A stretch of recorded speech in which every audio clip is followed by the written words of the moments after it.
마가복음 6장입니다. 마가복음 6장 14절에서 16절까지 우리 한 절씩 교독하시고 마지막 절 같이 읽도록 하겠습니다. 마가복음 6장 14절에서 16절입니다. 이에 예수의 이름이 드러난지라 헤롯 왕이 듣고 이르되 이는 세례 요한이 죽은 자 가운데서 살아났도다. 그러므로 이런 능력이 그 속에서 일어나느니라 하고,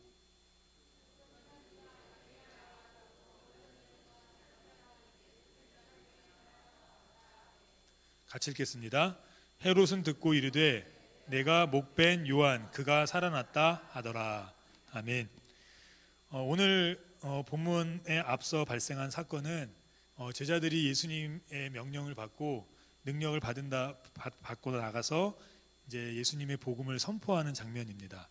그리고 이제 선포하는데 놀라운 일들이 일어났습니다. 병든 자가 낫고 귀신 들린 자들이 귀신이 쫓아나가지고 막 이런 지금까지 살아오면서 자신들의 힘으로는 할 수 없었던 기적과 어떤 이적들이 여기저기서 막 예수님의 이름을 선포할 때마다 나타났어요. 그러니까 얼마나 신나겠습니까?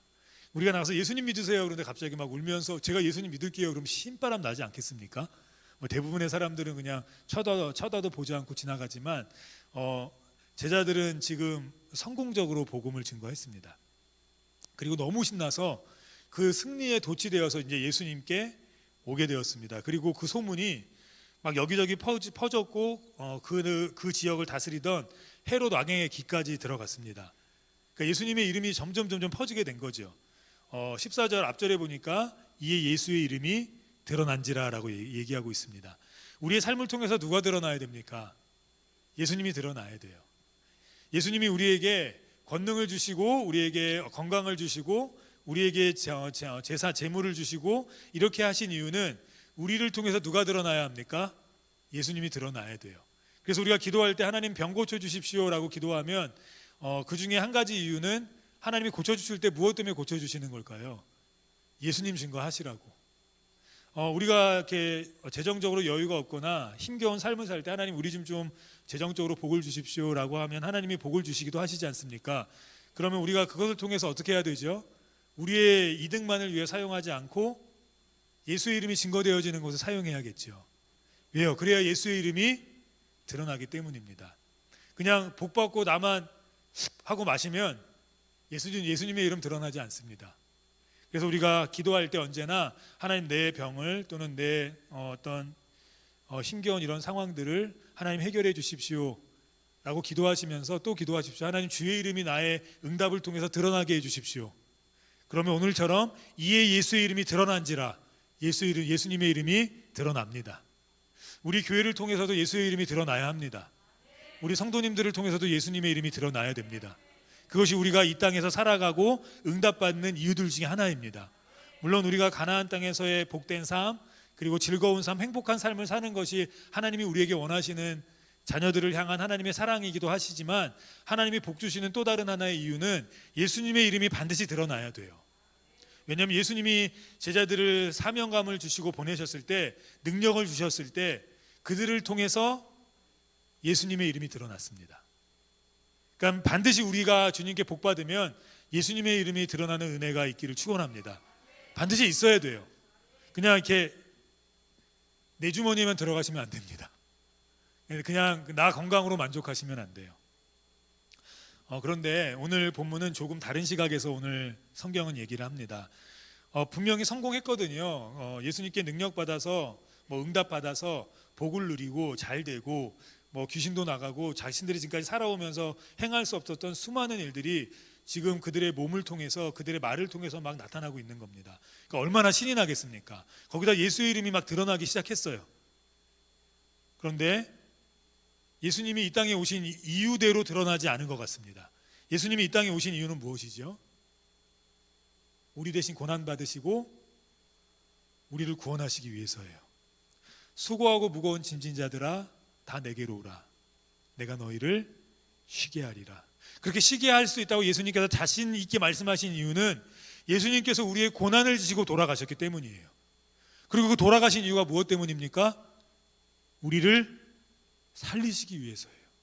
세상과 우리의 차이가 무엇입니까? 세상은 죽으면 끝입니다. 심판받고 지옥에 갈 거예요. 근데 우리는 어떻게 됐습니까? 영원히 살 수 있습니다. 믿으십니까? 천국이 있습니다. 우리가 그 나라 갈 수 있게 사는 거예요. 갑작스럽게 장로님이 돌아가셨습니다.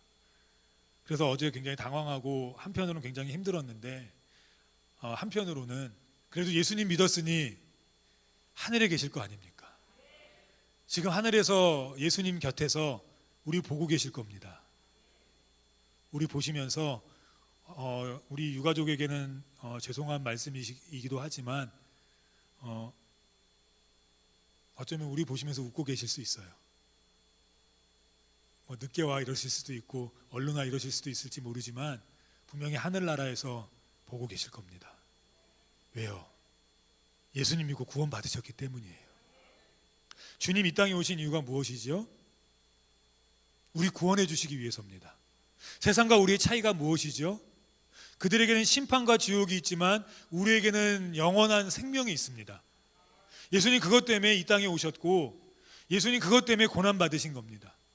그리고 이 땅에서 천국을 조금 더 누리게 하시기 위해서 우리의 고난을 대신 짊어지신 거예요. 그게 고난주간입니다. 물론 그 고난주간은 우리가 예수님의 고난을 조금 더 느껴보자, 조금 더 우리가 예수님의 고난이 무엇인지 한번 생각해보자라는 의미도 있겠지만 더 중요한 의미는 예수님이 우리의 고난을 대신 짊어지신 겁니다. 그래서 우리가 이 고난주간 전주는 우리가 좀 금식하면서 고난주간을 준비하자, 시간이 가능하신 분들은 시간을 정해놓고 기도합시다라고 제가 얘기를 했고, 고난주간에는 이제는 고난당하시지 않으셔도 돼요. 지금의 고난, 지금의 힘겨움, 지금의 어려운 일들, 수고하고 무거운 짐진 자들아 다 내게로 오라, 내가 너희를 쉬게 하리라고 말씀하신 그 은혜 붙잡고 예수님께 그 고난을 넘겨드리는 겁니다. 왜요? 예수님이 대신 짊어지시기로 약속하셨으니까요. 그리고 그 고난에서, 그 어려움에서 이겨내는 그 은혜를 경험하는 일주일이 되시기를 바랍니다. 오늘 본문 예수님이 능력 주셨을 때 그들의 능력과 그들의 어떤 성공적인 사역을 통해서 예수님의 이름이 드러난 건 사실입니다. 그런데 오늘 조금 다르게 드러났어요. 예수님 분명히 이 땅에 오셔서 우리의 고난을 짊어지시고 그의 이름을 부르는 모든 자들을 구원하셔서 하나님의 백성 삼으시고 하늘나라에서 영원한 삶을 누리게 하셨는데 사람들이 오해했습니다. 제자들의 성공을 보고 제자들의 능력을 보고 예수님을 보긴 봤지만 예수님의 모습을 다른 모습으로 봤어요. 더러는 엘리야라고 하고 더러는 선지자 중에 한 명이라고 했습니다. 잘못 본 거죠. 예수님은 우리를 구원하기 위해서 이 땅에 오셨는데 우리를 구원하기 위해서 오신 예수님이 아니라 그냥 그들을 낫게 하신 예수님으로만, 그냥 그들을 성공하게 하신 예수님으로만, 그냥 그들을 이 세상에서 잘 살게만 하고 끝나는, 그래 이 땅이 끝이야 라고 생각하게만 했습니다. 솔로몬이 마지막에 고백합니다. 솔로몬이 전도서에서 뭐라고 고백하죠? 헛되고 헛되니 모든 것이 헛되도다. 주님 잘 믿었습니다. 그리고 천번제를 드리고 하나님께 지혜를 받았어요. 그래서 세상의 모든 것을 누렸지만 결국 그가 고백한 것은 헛되고 헛되니 모든 것이 헛되도다였어요. 그런데 지금 제자들의 능력을 보고 제자들의 성공을 보고 그것을 본 수많은 무리들이 든 생각은 무엇이었냐면 이 땅에서의 복으로 끝나는 것이었어요. 분명히 솔로몬이 헛되다고 얘기했음에도 불구하고 우리에겐 영원한 삶이 있다는 걸 얘기해 주기 위해서, 이 땅이 다가 아니라는 걸 얘기해 주기 위해서 솔로몬이 그렇게 고백했는데 제자들의 성공을 보고 제자들의 어떤 그 기적을 보면서 예수님을 바라본 그들의 시각 속에는 이 땅에서의 잘 삶만이 그들의 목표가 되었습니다. 심지어 헤롯 왕은 예수님을 뭐라고까지 얘기했습니까? 16절 우리 같이 한번 읽어보시겠습니다. 헤롯은 듣고 이르되 내가 목벤 요한 그가 살아났다 하더라. 예수님을 우리를 구원하시기 위해서 오신 구원주, 우리의 고난을 감당하기 위해서 오신 어린 양으로 보는 이가 없었어요. 그럼 그 사역은 실패한 겁니까? 성공한 겁니까? 반만 성공한 거예요. 물론 주님이 우리에게 이 땅에서 잘 살 수 있는 복된 삶을 살 수 있는 은혜를 주십니다. 그런데 우리는 그게 다인 줄 안다는 거예요. 주님을 믿을 때, 주님 뜻대로 살아갈 때 우리는 그냥 이 땅에서 복만 받으면 되는 줄 압니다. 그런데 성경은 하나님의 사명은 양면성이 있습니다. 복된 삶도 있지만 고난도 있어요. 그래서 우리가 당황할 때가 참 많습니다. 내가 기도하는데 왜 이렇게 고난이 오지? 내가 하나님의 말씀을 지키는데 왜 이렇게 힘들지? 왜 이렇게 되는 게 갑자기 안 되지? 새벽 예배에 갑자기 나가니까 더 일이 안 되는 것 같아. 더 일이 힘든 것 같아. 오늘 세례 요한은 목이 베어서 잔인하게 죽게 됩니다. 근데 그 이유는 법을 어겼거나 아니면은 모반을 꾸몄거나 역적이 되었기 때문이 아닙니다. 이 한마디 때문이었어요. 18절 우리 같이 읽어보시겠습니다. 이는 요한이 헤롯에게 말하되 동생의 아내를 취한 것이 옳지 않다 하였음이라. 다시 말해서 사명 감당하다 죽은 겁니다. 하나님의 말씀 잘 지키면 우리는 잘 될 줄만 압니다. 하나님께 기도하면 우리는 모든 것이 다 응답만 될 줄 알아요. 그래서 저도 당황했습니다. 왜냐하면 정용재 장로님 위해서 정말 기도만 새벽에도 하고 우리 성도들이 많이 했거든요. 그런데 돌아가셨대요. 물론 이제 지난주에는 정신을 차리셨다는, 그래서 이렇게 고개도 끄덕이시고 이렇게 자식들도 알아보시고 이런 희망찬 메시지를 들었습니다. 그래서 이번 주에 더욱더 힘차게 기도했어요. 그런데 어제 그런 어떤 말씀을 듣고 당황했었습니다. 왜요? 우리는 기도의 응답은 늘 성공적인 방향으로만이라고 생각하기 때문이에요. 그런데 예수님의 제자들은 한 명 빼놓고 다 순교했습니다. 주의 말씀을 지키다. 살아있는 그 한 명조차도 반모섬에서 평생을 살다가 그곳에서 죽었어요.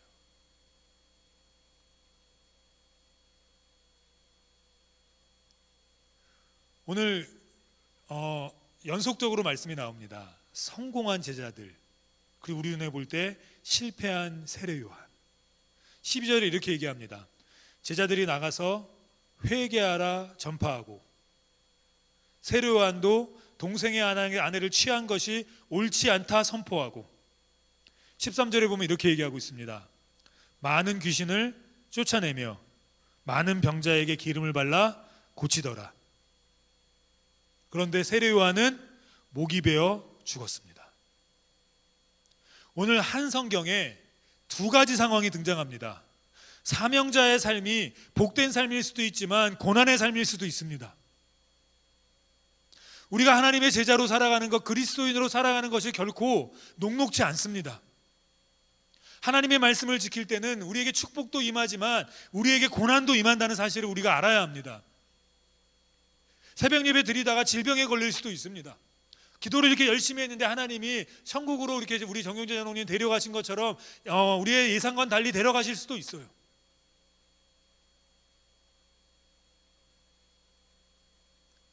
오늘 헤롯이 이 요한의 질책을 들었을 때 이렇게 생각했습니다. 20절에 보면 헤롯이 요한을 의롭고 거룩한 사람으로 알고 두려워하여 보호하며 또 그의 말을 들을 때 크게 번민을 하면서도 달갑게 들음이러라. 우리도 그렇지 않습니까? 말씀을 들을 때 맞아, 그 말씀이 맞아, 그렇지, 내가 이 부분이 잘못된 거였지. 우리가 여기까지는 이 헤롯처럼 다 해요. 그런데 정작 세상에 나가서 그 말씀을 순종하고 그 말씀대로 살아내질 못합니다. 그리스도인으로 살지를 못해요. 왜 그렇습니까? 그때 우리에게 다가올 고난 때문이에요. 내일부터 새벽 예배 시작해 보십시오. 일주일이 고난스러우실 겁니다. 몸이 엄청 고난스러우실 거예요. 아침에 일어나서 일하는 게 일하는 건지 뭐 하는 건지 모르실 겁니다. 그 일주일 하고 나면요, 그 다음 어쩌면 주일날 못 나오실 수도 있어요. 몸살 걸리셔갖고. 그래서 첫날은 이게 많이들 오시거든요. 둘째 날은 한 3분의 2 오시거든요. 셋째 날은 한 4분의 2 오세요. 넷째 날 되면 이제 조마조마합니다. 안 오시면 어떡하지? 왜 그렇습니까? 참 힘들어요. 주님 뜻대로 산다는 게 참 힘듭니다. 주일날 예배 한 번 드리는 것조차 힘들어요. 그래서 저희 당회장 목사님이 오후 예배를 인도하시는데 오후 예배 때마다 얼마나 속상하신지 모르겠어요. 그래서 맨날 말씀하세요. 오전에 나왔으면 오후도 똑같이 나와야지 왜 오후엔 똑같이 안 나오는 건지 도대체 모르시겠다고. 왜 그러세요? 힘드시잖아요. 녹초가 되시거든요. 그래서 그래요. 목사님 우리도 주일날 오후엔 좀 가서 쉬어야죠. 어떻게 오후까지 예배드려요? 그래서 2시로 옮겨드리지 않았습니까? 근데도 힘드세요. 그래서 1부 예배 나오는 것, 2부 예배 나오는 것만으로 이렇게 만족하실 수 있습니다. 왜 그렇습니까? 하나님의 말씀을 지키는 것은 우리에게 복도 되지만 우리에게 고난도 있습니다. 제가 비단 이 새벽 예배 또는 이런 예배만을 말씀드렸지만 사실은 우리가 세상에서 그리스도인으로 살아갈 때는 보는 손해도 많고요, 자존심의 구겨짐도 많고요. 왜요? 세상 사람들은 자랑할 때 우리는 자랑하면 안 됩니다. 오히려 숨겨야 돼요. 제일 우등석에 앉을 수 있지만 제일 말석에 앉아야 되는 게 우리의 사명이에요. 도와줄 때 자랑할 수 있지만 우리는 우리조차 모르게 해야 되는 것이 우리의 사명이에요. 빚지지도 않았는데 상대방이 뺏어가는데 빼앗김을 당하고 거독까지 줘야 되는 게 우리의 사명이에요. 이게 고난이 아닐 수 있습니까? 이건 누가 봐도 고난이에요. 그래서 이 헤롯도 마음에 그렇지 그 말씀이 오라. 왜냐하면 이 헤롯 주변에 다 아첨하는 사람밖에 없었습니다. 그런데 이 단 한 사람, 요한이라는 사람은 늘 올바른 얘기를 해주고 바른 선택을 할 수 있도록 다시 한번 고민하게 해주는 사람이었습니다. 그런데 말씀을 지킬 수가 없는 거예요. 왜요? 26절에 그 이유를 이렇게 얘기합니다. 우리 같이 26절 읽어보시겠습니다. 왕이 심히 근심하나 자기가 맹세한 것과 그 앉은 자들로 인하여 그를 거절할 수 없는지라. 이거 무슨 말씀입니까? 하나님의 말씀을 지킬 수 없다는 거예요. 올바른 건 알아요. 근심까지도 해요. 그래 나가야지, 그래 나가야 되지, 그래 기도해야지, 그래 겸손해야지, 그래 잘난 척하지 말아야지, 그래 정죄하지 말아야지, 미워하지 말아야지, 욕하지 말아야지, 거짓말하지 말아야지, 음욕 품지 말아야지, 욕심 부리지 말아야지. 알아요. 근데 안 돼요. 왜요? 그렇게 하는 즉시 우리에게는 내 자신에게 고난이 오거나 상황적인 고난이 오거나 너무나 힘든 일들이 생기기 때문입니다. 오늘 이 왕처럼 우리도 듣고 인정하고 번민하고 근심하지만 달갑게 들기까지 하지만 순종의 자리까지 나아가지 못해요. 그 이유는 하나입니다. 고난.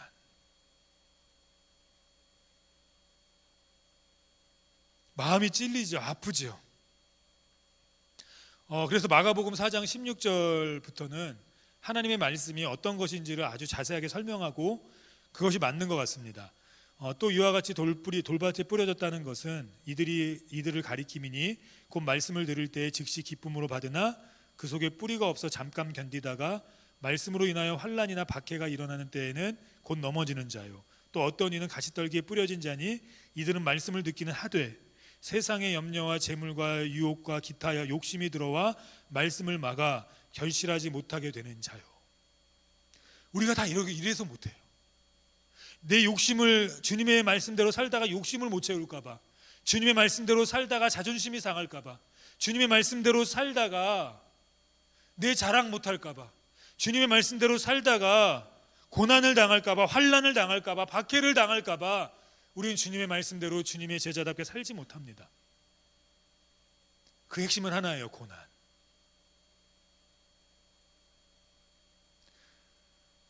근데 우리가 해야 될 일입니다. 그리스도인은 해야 될 일이에요. 결심으로 교회에 나올 수 없습니다. 결심으로 새벽 예배 드릴 수 없고요. 결심으로 낮아질 수 없어요. 결심은 누구나 해요. 결심 다 지키십니까? 그래서 어떤 말이 나왔죠? 작심삼일. 결심은 그냥 결심이에요. 결심은 누구도 합니다. 근데 평생 하니까 그렇죠. 근데 왜 일은 나가시죠? 그 결심으로 나가시는 겁니까? 안 하면 안 돼서 나가시는 겁니까? 안 하면 안 돼서 나가는 거예요. 죽기보다 싫어요, 직장 나가는 게. 근데 나가요. 왜요? 안 하면 안 되니까. 자식을 결심해서 키우십니까? 안 하면 안 되니까 키우는 거 아닙니까? 내가 미역 저런 놈 날라고 미역국 먹었나? 이러면서도 왜 키우시죠? 해야 되는 부모의 일이에요. 해야 되는 부모의 일. 결심으로 하는 게 아닙니다.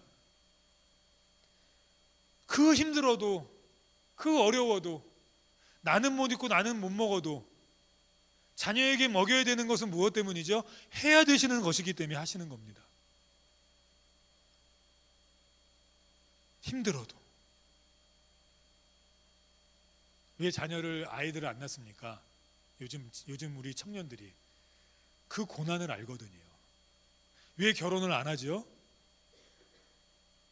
결혼했을 때 그 고난을 알거든요. 결혼한 분들 보니까 뭐 이렇게 결혼하기 전보다 잘 사는 것 같지 않아요. 늘 인상 쓰고 다니고, 늘 남편은 아내 뒷담화, 아내는 남편 뒷담화 모이면 하고, 그런 걸 보니 결혼할 생각이 없습니다. 그 아름다웠던 처녀 때의 모습이 결혼해서 아이를 낳고 만나보니 얼굴에는 다크서클, 입에는 욕을 달고 살아요. 야 이놈의 새끼야. 고난이 뻔하거든요. 근데 안 합니까? 그래도 자녀 키우고, 그래도 직장 나가고, 그래도 결혼 생활 합니다.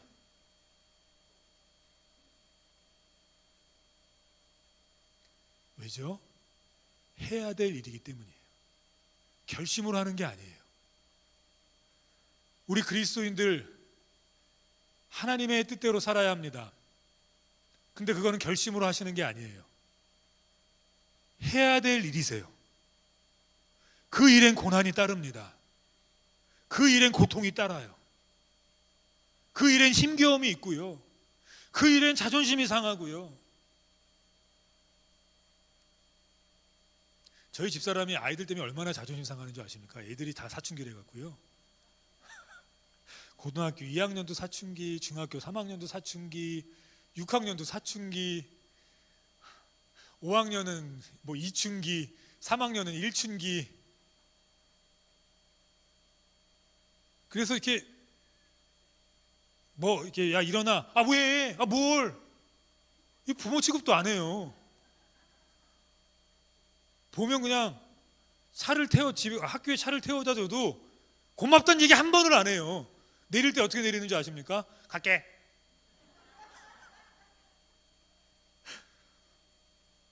그리고 만약에 차에 뭐를 내리고 차에 뭐 가방 같은 건 아니면 뭘 내려 이렇게 깜빡하고 갔어요. 그리고 이제 저희는 모르지 않습니까? 뒷좌석에 있으니까 차를 세우고 이제 집에 있으면 밤에 와서 엄마 내 거 갖고 왔어? 뭐? 그 가방! 아니 왜 안 갖고 와? 알았어야죠. 그러면 막 자존심이 엄청 상하나 봐요. 왜냐하면 엄마도 여잔데 저는 잘 못 보지 않습니까? 계속 이렇게 교회 와 있고 그러니까 자존심이 너무 상하는 거예요. 근데 그 다음날 또 7시에 일어나서 멍충이처럼 밥 해줘요. 왜요? 해야 되니까. 부모니까. 그거 안 하면요 몸은 편하겠지만 주변에서 손가락질 할 거리요. 부모가 저런다고? 우리 주변에서 손가락질 할 거리요. 그리스도인들이 저런다고? 그 고난 싫어서, 그 욕먹는 거 싫어서, 마음에 감동도 있고 이해도 되고 살아야 되는 것도 알고 결심도 하는데 하질 않아요. 왜요? 고난이니까. 주님이 고난 안 당하셨으면 우리는 영원한 삶이 없습니다. 좀 이따가 이제 발인 예배 드리러 가서 어떻게 축도를 해야 될까, 이제 우리 당회장 목사님이 안수 주셨으니까 당회장 목사님이 이제 예배를 인도하시고 제가 이제 축도를 해야 되는데 어떻게 축도를 할까 하다가 이런 생각이 났습니다. 인생을 졸업하신, 그리고 이제 천국 가셨잖아요. 이렇게 해도 우레가 아닐까요? 근데 지금 그분들은 예수님을 안 믿으니까 계속 고민 중에 있습니다. 주님, 만약에 우리 인생 졸업하고 천국에서 이제 살아야 될 날들이 영원인데 주님 고난 때문에 나 안 해! 이러고 안 하셨다면 우리 이 자리에 없고 하늘나라가 영원히 없습니다. 주님도 피하고 싶으셨어요. 할 수만 있거든 이 잔을 내게서 옮기옵소서. 그러나 나의 원대로 마옵시고 하나님 뜻대로 하옵소서. 해야 될 일이었어요. 가야 될 길이었어요. 그래서 그 길을 가셨고, 그래서 우리가 살았어요. 때로는 우리가 주님의 뜻대로 사는 것이 엄청나게 기쁨이 있고 승리가 있고 희락이 있고 막 재물적으로도 그렇고 건강적으로도 그렇고 그럴 때도 있습니다. 그런데 때로는 힘들 때도 있다는 사실을 우리가 잊지 말아야 합니다.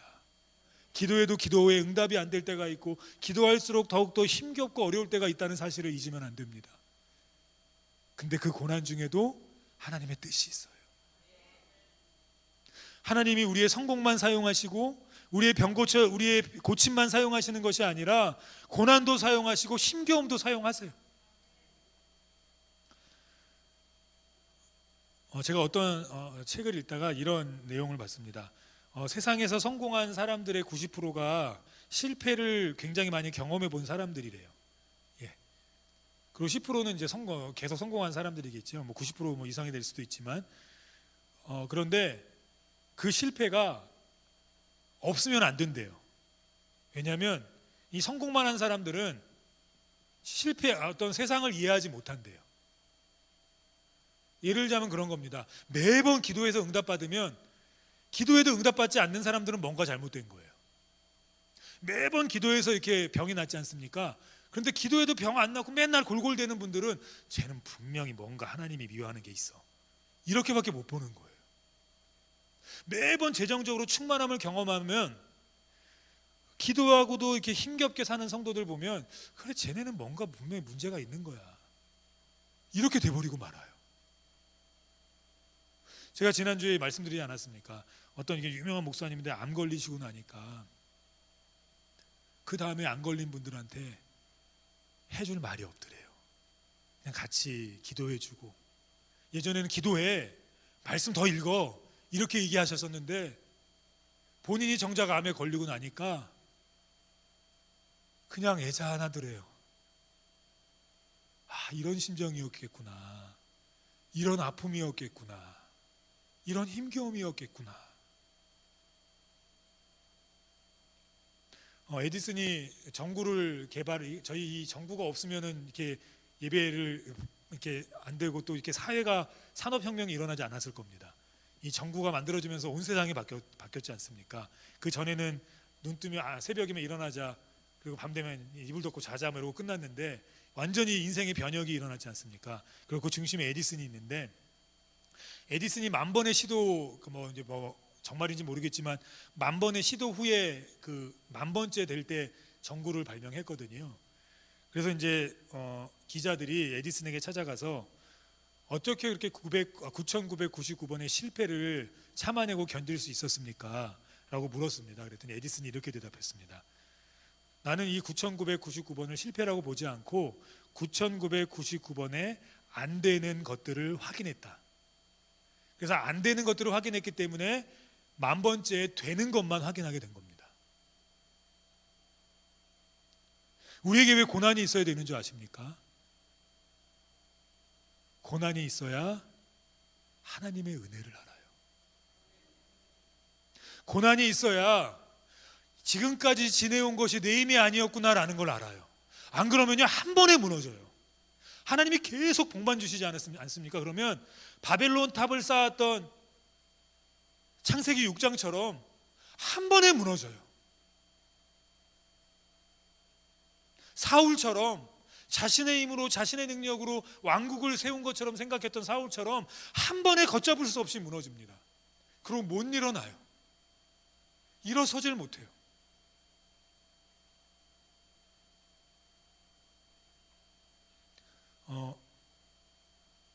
이제 내일부터 이제 전교인 고난주간 새벽 예배가 시작됩니다. 물론 나오시는 성도님들도 계실 거고, 또 상황이 안 되거나 여력이 안 돼서 못 나오시는 성도님들도 안 계셨으면 좋겠습니다. 계실 겁니다라고 하려다가요, 안 계셨으면 좋겠습니다. 오셔서 이제 예배하실 텐데 금식하지 마시고요. 이렇게 편안하게 드실 거 다 드시면서 이렇게 예배 드리십시오.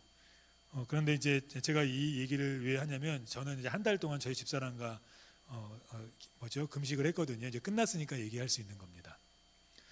금식을 하는데 자꾸 저희 집사람이 저기 있었고 얘기하기가 그런데 오늘은 유치부도 안 갔어요. 원래 가는데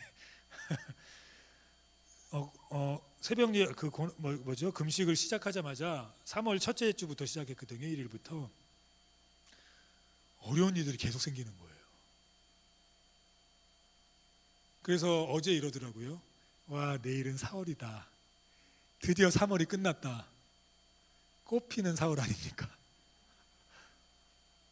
너무 힘들었었어요. 기도하는데, 금식하는데 너무 힘든 거예요. 또 아멘은 어떤 분이 은혜만 있을 겁니다. 저는 성도님들이 고난당하는 게 너무 싫거든요. 근데 이 금식하는데 너무 힘드니까 그 1년 동안 아니 몇 년 동안 있을 일을 한 달 동안 다 당했나 봐요. 그러니까 당황스럽죠. 왜요? 금식하면 잘 돼야죠. 주의 말씀대로 살려고 하면 잘 돼야죠. 순종하려고 한 건데요. 주님 하라 그래서 한 거거든요. 저도 이번 한 달이 영적으로 너무 힘든 것보다 막 영적으로 사탄과 싸우고 막 여러 가지를 고민하고 힘겹고 결단해야 되는 시간들이었습니다. 인생의 중요한 결단들을 해야 되는 순간들이었는데 나 참 힘들었습니다.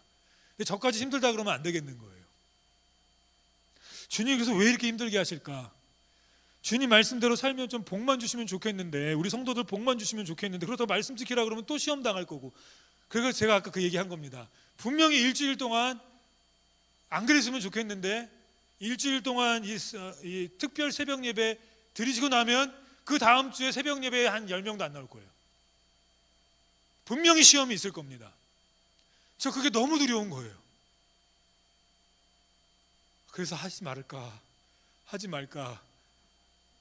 원래는요, 죄송합니다. 원래는 제가 어떻게 계획을 했었냐면 저게 4개 있지 않습니까? 예배, 말씀, 기도, 전도 이 4분기로 나눈 거거든요. 그래서 1월 달에 특세, 3월 달에 특세, 6월 달에 특세, 9월 달에 특세를 하려고 했었어요. 근데 안 했지 않습니까? 왜 안 했는 줄 아십니까? 2가지였습니다. 첫 번째는 너무 겁이 났어요. 그 뒤에 감당해야 될 고난. 그리고 2번째는 성도님들 나 욕하면 어떡하지? 괴롭힌다고? 이 2가지였습니다. 그러다 도저히 안 돼서 고난주간에는 하나님 하겠습니다 하고 한 달을 먼저 금식을 하면서 이 고난주간을 준비했습니다. 근데 그 고난이 너무 심한 거예요. 그 어려움이 너무 심한 거예요. 그래서 생각했습니다. 왜 이런 고난을 주실까? 왜 이런 힘겨움을 주실까?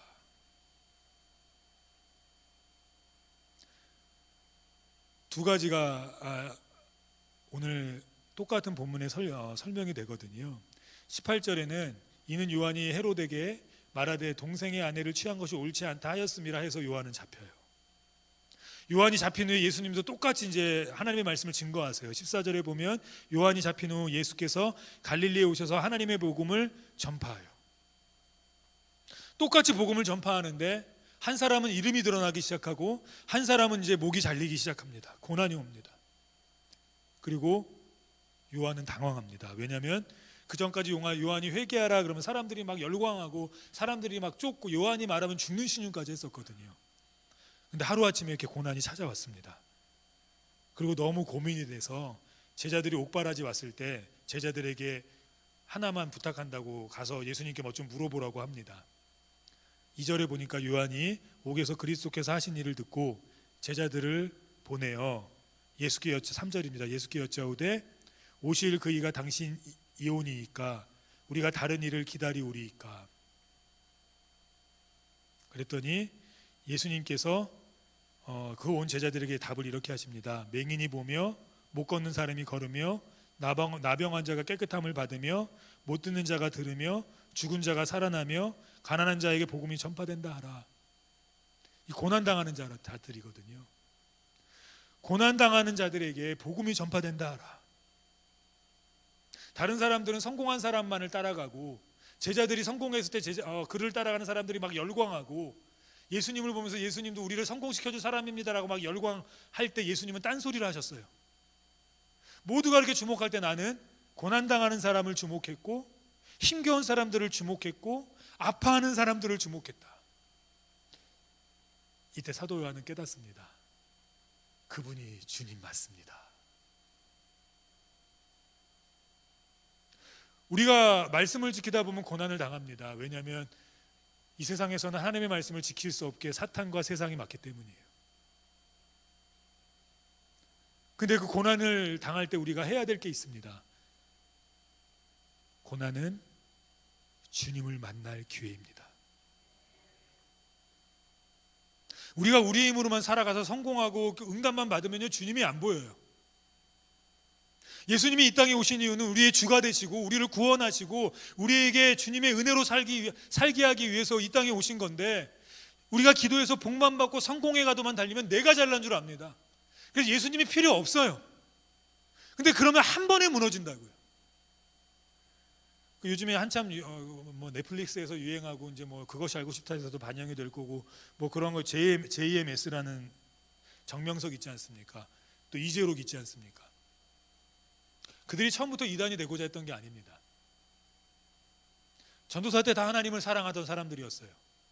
근데 하나님이 너무나 분에 넘치는 능력을 주셨어요. 이재록 씨에게는 병을 고치는 은사가 너무나 강력했어요. 그래서 날 때부터 휠체어를 타고 다닐 수밖에 없던 사람이 그 이재록의 안수를 통해서 걸었어요. 진짜 걸었습니다. 근데 막 뛴 건 아니고요. 한 번도 발을 펴지 못하던 사람이 발을 펴고 자신의 힘으로 한 발 한 발 걷기 시작했어요. 그러면서 소문이 나기 시작했어요. 그래서 정말 병자들이 오는데 병자들이 막 낫는 거예요. 근데 그것이 계속 되다 보니까 착각하기 시작했어요. 내가 예수인가? 왜냐면 손만 대면 나니까요. JMS도 마찬가지입니다. 예언의 은사가 있었어요. 예언하면 그대로 돼요. 일주일 뒤에 어떤 일이 있을 거야 했더니 정말 되는 거예요. 대통령 누가 뽑힐 거야 했더니 정말 뽑히는 거예요. 그 위에 이런 일이 있을 거야 했더니 정말 있는 거예요. 그거 안 믿겠습니까? 한 번은 우연, 두 번은 혹시, 그게 세 번이 되면 우연이 아니라 필연 아닙니까?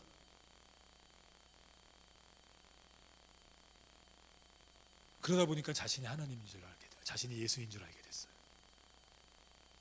그럼 망하는 거예요. 우리에게 왜 말씀을 지킬 때, 또는 우리가 기도할 때, 또는 우리가 주님의 뜻대로 사는데도 고난이 오는 줄 아십니까? 그때 고난 당하라고 주시는 게 아니에요. 너 잘 됐다. 너 내가 간 길이 얼마나 힘든지 알겠지? 우리가 어떻게 주님의 가신 길을 압니까? 어찌 자녀가 부모의 사랑을 알겠습니까? 그 자녀가 부모가 돼도 그 부모의 사랑은 몰라요.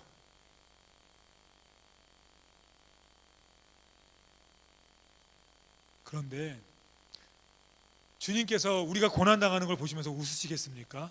이 땅에서 가나안을 주시고 가나안 땅에 사는 것처럼 행복하게 사셨으면 원하는 것이 우리 주님의 마음인데, 그럼에도 불구하고 우리가 말씀을 지킬 때 고난당해도 놔두시는 이유가 무엇입니까?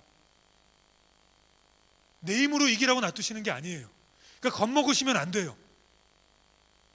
해야 될 일이니까 하셔야 돼요. 그리고 고난은 반드시 옵니다. 힘겨움은 반드시 와요. 일주일 특세 하시면 분명히 몸살이 오실 거예요. 때로는 시험이 오실 거예요. 때로는 그 새벽 예배 때문에 사탄이 무너뜨려서 되는 일도 안 되실 수도 있어요. 그럼 그때 우리 어떻게 해야 되죠? 괜히 했어.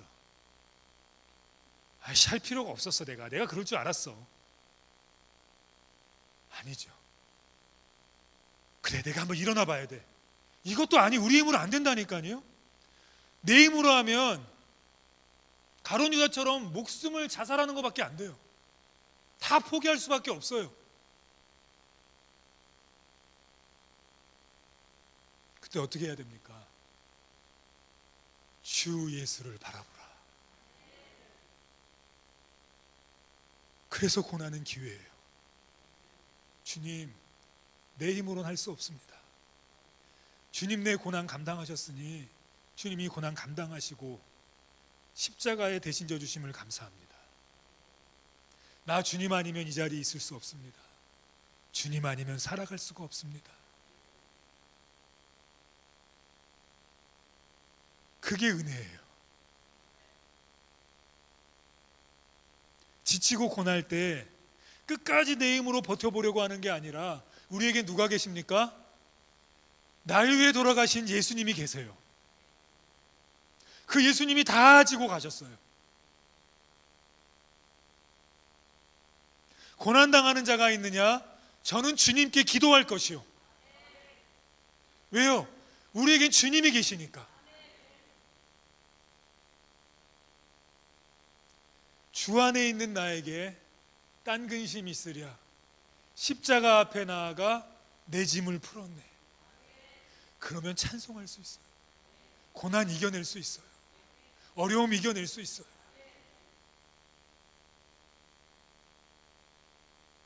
주님께 나오는 그 기회가 됩니다. 일주일 특세하시면 분명히 아플 거예요. 그럼 에이씨 왜 아파갖고가 아니라 주님 아파요. 예수님 계시지 않습니까? 날 위해 고난 당하시지 않았습니까? 우리가 찾을 분이 계시다고요. 세상과 우리의 차이는 딱 하나예요. 예수가 있고 없고. 이거 하나입니다. 교회와 다른 종교의 차이는 딱 하나예요. 하나님의 교회와 우리 기독교의 차이는 딱 하나입니다. 예수가 있고 없고. 유대교와 우리의 차이는 딱 하나예요. 예수가 있고 없고. 불교와 우리의 차이도 딱 하나입니다. 예수가 있고 없고. 그래서 우리는 예수로 살아야 돼요. 예수로. 근데 그걸 언제 본다고요? 고난을 당하면 보게 돼요. 괴로울 때 주님의 얼굴 보라. 괴로울 때 우리는 주님이 계시지 않습니까? 그게 기회예요. 그게 일어설 수 있는 기회입니다. 그래서 A씨가 아니에요. 고난은 주님을 만날 기회입니다. 다시 일어설 수 있는 기회예요. 죄송합니다. 저희 얘기에 대해서. 다른 집은 남자애가 3명만 돼도 와 쟤네 어떻게 키우냐 그러더라고요. 근데 우리는 남자애가 4명 아닙니까? 우리 송희 집사도 남자가 4명이고요. 거기다 딸이 1명 있지 않습니까? 근데 때로는 너무 힘들어요. 키우는 게. 그래서 왜 이렇게 주셔갖고 키워도 끝이 없네. 이놈 밥 달라고 그러고 저놈 밥 달라고 그러고 저가 주는 건 아니지만. 그런데 이번에 다시 한번 이렇게 금식을 하면서 깨달았습니다. 주의 은혜구나. 하나님의 기업이구나. 내 힘으로는 키울 수 없구나. 그래, 주님 붙잡아야 되는구나. 하나님이 보호해 주셔야 합니다. 하나님이 주님의 길로 인도해 주셔야 합니다. 하나님이 사탄으로부터 막아주셔야 합니다. 예수님, 주님이 꼭 지켜주십시오. 그러니까 한 번 더 참아지더라고요. 너 이놈의 새끼 일로 와. 이럴 거 너희 사랑스러운 놈 일로 와봐. 주님 때문에. 주님 계시니까. 고난은요, 죄송합니다. 기회라 그래서. 어떤 기회입니까? 주님 만날 기회예요. 다시 일어설 기회예요. 다시 능력받을 기회예요. 그래서 우리는 말씀을 지켜야 합니다. 왜요? 그럼 반드시 고난이 오거든요. 그럼 누구 만납니까? 그 어디나 하늘나라 되게 하시는 예수님 만나요. 날 위해 돌아가신 예수님 만나요. 저는 그 은혜가 우리 성도님들에게 있기를 주님의 이름으로 축원합니다. 우리 시간 은혜라는 찬양 우리 같이 찬양하시고 하나님 고난주간 특세 할 수 있는 은혜 달라고. 그리고 두 번째는 하나님 우리가 지금 당하는 고난들이 있지 않으십니까? 힘겨운 일들 있지 않으십니까? 고난주간에 주님께 맡길 때 하나님 해결되는 은혜 보여주십시오. 이렇게 좀 우리 기도하는 시간 갖도록 하겠습니다.